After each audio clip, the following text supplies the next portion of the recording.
So ఇప్పుడే మనం చూసుకున్నట్లయితే దేశవ్యాప్తంగా మరొక ఊహించని షాక్ అయితే వచ్చింది. భారీగా పెరిగిన పెట్రోల్, డీజిల్ ధరలు.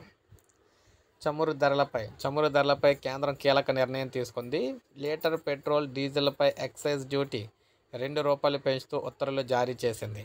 పెట్రోల్ ధరలు పెంపుపై కేంద్రం స్పష్టత ఇచ్చింది.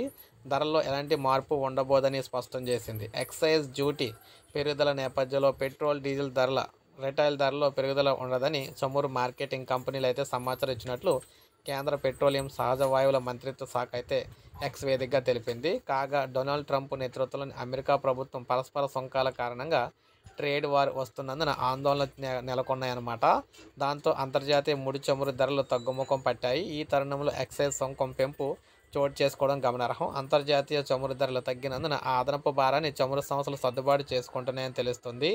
ఇదిలా ఉంటే అంతర్జాతీయంగా చమురు ధరలు తగ్గుతుండటంతో స్థానికంగా ఉత్పత్తి అయ్యే ముడి చమురు, ఇంధనం ఎగుమతులపై గత ఏడాది డిసెంబర్లో ప్రభుత్వం విండ్ ఫాల్ ప్రాఫిట్ ట్యాక్స్ను అయితే తొలగించింది. దాంతో దేశీయ సంస్థలకు భారీ ఊరట లభించింది. దేశీయంగా ఉత్పత్తి చేస్తున్న ముడి చమురు ధరలపై, చమురు ఎగుమతులపై 2022 జూలై 1 నుంచి విండ్ ఫాల్ ట్యాక్స్ అయితే విధిస్తున్నారు. అంతర్జాతీయ ధరలకు అనుగుణంగా 15 రోజులకు ఒకసారి పన్నును అయితే సవరిస్తున్నారు. ఎగుమతుల వల్ల కంపెనీలు అదనపు లాభాలు పొందుతున్న నేపథ్యంలో ఈ ట్యాక్స్ని అయితే కొత్తగా తీసుకొచ్చారనమాట. అయితే ఇక్కడ గమనించాల్సింది ఏంటంటే పెట్రోల్, డీజిల్పై ఏదైతే ఎక్సైజ్ డ్యూటీ కేంద్రం పెంచిందో ఇదంతా కూడా వినియోగదారుల మీద అయితే బదలాయించమని చెప్పేసి వినియోగదారులు ఎవరు కూడా కంగారు పడొద్దని చెప్తున్నారు.